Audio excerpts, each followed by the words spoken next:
तिलौथू प्रखंड टीकर पर के रहने वाले हूँ। हमारा देश का आज पार्लियामेंट का चुनाव हुआ। इसमें हमारे जो वर्तमान सरकार थी माननीय आदरणीय मोदी जी का, उन्होंने 400 पार का नारा जो रखा और उन्होंने बहुमत के करीब भी नहीं गए। उनको इस्तीफा दे देना चाहिए। उन्होंने राम मंदिर लाला का मूर्ति बैठाया और अयोध्या से उन्होंने चुनाव हार गया। उन्हें इस्तीफा दे देना चाहिए।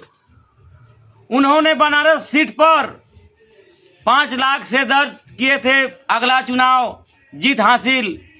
अब की 3 घंटा पीछे चले और 1.5 लाख से चुनाव जीते। उन्हें इस्तीफा दे देना चाहिए था। उनके पार्टी में बहुत सा नेता हैं। नितिन गडकरी जी हैं, उनको सपोर्ट कर दीजिए।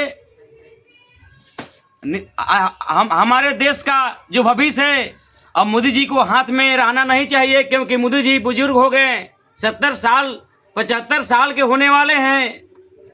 इसलिए हम कहते हैं मोदी जी आप संन्यास ले लीजिए और रेल में जाकर फिर से भीख मांगिए, ताकि फिर से देश का जनता को कम से कम सुकून तो मिल सके। अरे आपको तो शर्म होना चाहिए कि हमने 400 पार कहा, लेकिन आपका 250 पार भी नहीं हुआ। और 250 पार होने के बावजूद आपने बनारस ले 3 घंटा पीछे चले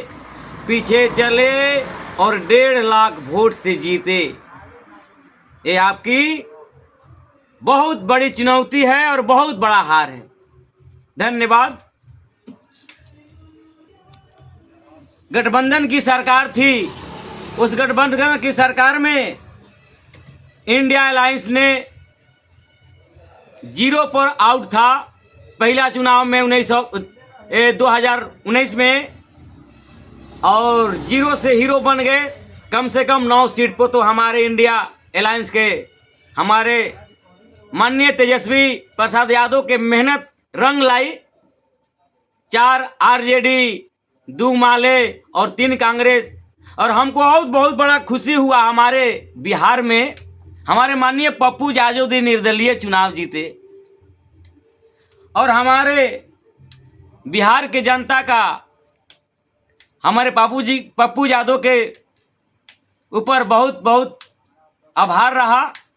इसलिए हम कहते हैं कि जो इंडिया अलायंस का सरकार है वो भी बहुमत के थोड़ी सी करीब नीचे हैं। राहुल जी भी मेहनत किए। राहुल जी का भी पहले से बहुत बड़ा, हमारे सपा के अखिलेश यादव जी जो उत्तर प्रदेश के हैं, उन्होंने कमाल कर दिया। उन्होंने इतने सीट पर बीजेपी को हार दी, उनके इतने दिग्गज मंत्री को हार दी।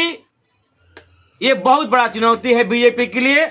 और बीजेपी को शर्म होना चाहिए कि मोदी जी को अब संन्यास लेना चाहिए और दूसरे किसी को सपोर्ट करें, या तो इंडिया अलायंस का बनने दें।